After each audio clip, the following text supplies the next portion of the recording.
नमस्कार, आप देख रहे हैं यूके समाचार 24, आपका अपना न्यूज चैनल। इस वक्त की बड़ी खबर।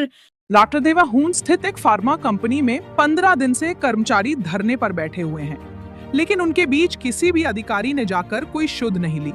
वहीं यूनियन के नेता इंजीनियर ललित कुमार ने कहा कि जब तक मजदूर को मजदूरी के उनके पैसे नहीं मिलते तब तक आंदोलन चलता रहेगा और 3 जुलाई को जिलाधिकारी कार्यालय हरिद्वार प्रदर्शन किया जाएगा।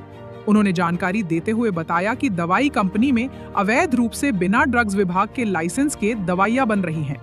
उन्होंने कहा कि हम लोग धरने पर बैठे हैं, हमारे साथ महिलाएं भी धरने पर बैठी हैं और कंपनी स्वामी यूनियन के नेताओं पर गुंडों द्वारा दबाव बनाने और नोटिस देने के पश्चात दवा बनाने की कोशिश करने पर लगे हुए हैं।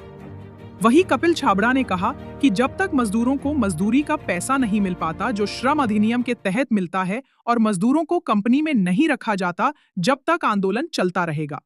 वहीं विधायक वीरेंद्र जाति ने कहा कि उनकी समस्या को लेकर वो जल्दी श्रम सचिव से मिलकर समस्या का हल निकालने का प्रयास करेंगे। तक हमारे धरना चल रहा है। 2-3 बार बीच में बात भी हुई मैनेजमेंट से, लेकिन उनकी मांगे अटपटांग थी जो स्वीकार करने लायक नहीं थी।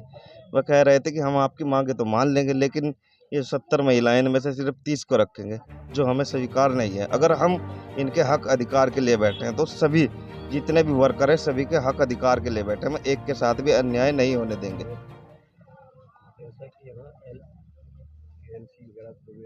देखिए, उनसे हमने वार्ता की है और उन्होंने यहाँ के मैनेजमेंट और कंपनी के जो वो हैं मालिक, उनसे बात करने की कोशिश की है। 2-3 तारीखों पे मैं नहीं आए, तीसरी तारीख पे आए थे, तो उनको लीगल नोटिस भेजने की तैयारी भी हम लोग कर रहे हैं। तब मजदूरी अधिनियम के तहत मजदूरी मिलनी चाहिए और जो श्रम कानून सुविधा तय करते हैं मजदूरों के लिए वो सुविधाएं मिलनी चाहिए, लेकिन यहाँ पे कुछ उल्टा ही है कि ये लोग कानून को मानना नहीं चाहते। और सिर्फ इस कंपनी की ये कहानी नहीं है, हरिद्वार उत्तराखंड की सभी कंपनियों में मैक्सिमम इसी तरह का रवैया अपनाया गया है कि ये 4000, 5000, 6000 पे 10-10 घंटे काम कराते हैं। जो इसके खिलाफ़ बोलता है उनको कंपनियों से निकाल देते हैं। अगर कोई धरने पे बैठता है तो उनको तड़पाना चाहते हैं कि इन धरनों का कोई रिजल्ट ना आए और लोग आगे जा कर के दूसरी कंपनियों में ये प्रयास न करें कि भाई वो धरने पे बैठे अपनी आवाज़ उठाएं। इसमें सबसे बड़ा दोषी जो है वो प्रशासन है। सरकार और जो प्रशासन के जो लोग हैं वो अगर चाहे तो 1 मिनट में ये कानून लागू करके इनको अधिकार दिला सकते हैं, लेकिन फैक्ट्री प्रबंधक की कोई औकात नहीं है। अगर कानून को देखरेख करने वाले शासन और प्रशासन के लोग अगर चाहें तो ये 1 मिनट में हो सकता है। हमने 350 मजदूरों का पैसा पिछले 1 जून 2 जून में 2 दिन में हमने बढ़वाया और सारी कई कंपनियों में, लेकिन यहाँ मामला कुछ और है कि लोकल और जो सभी मतलब पूरे राज्य स्तरीय जो पॉलिटिक्स है वो पूरी कंपनी के समर्थन में जा रही है। वो ये चाह रहे हैं कि अगर आज इस कंपनी में बढ़ रहा है तो कल दूसरी कंपनी में बढ़ेगा। ऐसे ऐसे नेताओं के जो घूसखोरी जो चल रही है वो बंद हो जाएगी और कंपनियां जो लूट मचा रही है, जनता का पैसा, जनता की सैलरी लूट करके उनका हक मार रही है, वो बंद हो जाएगा। तो इसलिए लोगों को परेशानी हुई इनको, और इन्होंने ये पूरा एकजुटता बना ली है शासन, प्रशासन और इंडस्ट्रियल एरिया में काम करने वाली कंपनी के मालिकों ने कि किसी भी रूप में मजदूरों का हक वापस नहीं जाना चाहिए। तो हम तो अंत तक लड़ेंगे और जब तक हमारे मजदूरों का हक नहीं मिलेगा, अगर एक आदमी भी हमारे पास बैठेगा तो हम एक आदमी को लेके बैठेंगे, लेकिन हम मजदूरों का हक लेके ही यहाँ से उठेंगे, इसके बगैर हम उठने वाले नहीं हैं। समाचार किसी ने मुझे भी भेजा था जिसमें तरह तरह के आरोप लगाए गए हैं और जो कि वहाँ के जो धरने पर प्रोग्रेसिव फार्मा में जो धरना चल रहा है उस धरने पर बैठी महिलाओं ने और जो वहाँ धरने के जिम्मेदार हैं उन लोगों ने ही उस खबर का खंडन किया है।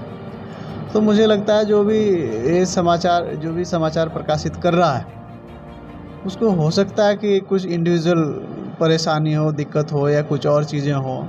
तो मुझे ऐसा लग रहा है वो निष्पक्ष जो भी बंधु वो है वो निष्पक्ष पत्रकारिता वो शायद नहीं कर रहा है और निष्पक्ष पत्रकारिता नहीं कर रहा है। तो मेरे संज्ञान में ये भी आया है कि धरने पर कुछ बैठे लोगों ने आज उनको फ़ोन करके बहुत टाइट भी किया है कि ऐसी अनर्गलन अगर आप खबरें चलाओगे तो हम आपके खिलाफ़ कार्रवाई करेंगे। ऐसा धरने के जो जिम्मेदार लोग हैं मेरे संज्ञान में आया कि उन लोगों ने ही उस जो पत्रकार महोदय हैं उनको फ़ोन करके ये चीज़ें कही हैं। देखिए 15 दिन से धरना चल रहा है, मैं भी वहाँ कई बार जा चुका हूँ और धरने के सहयोग के रूप में जो भी चीज़ें हम कर सकते हैं हम लोगों ने वो भी की हैं।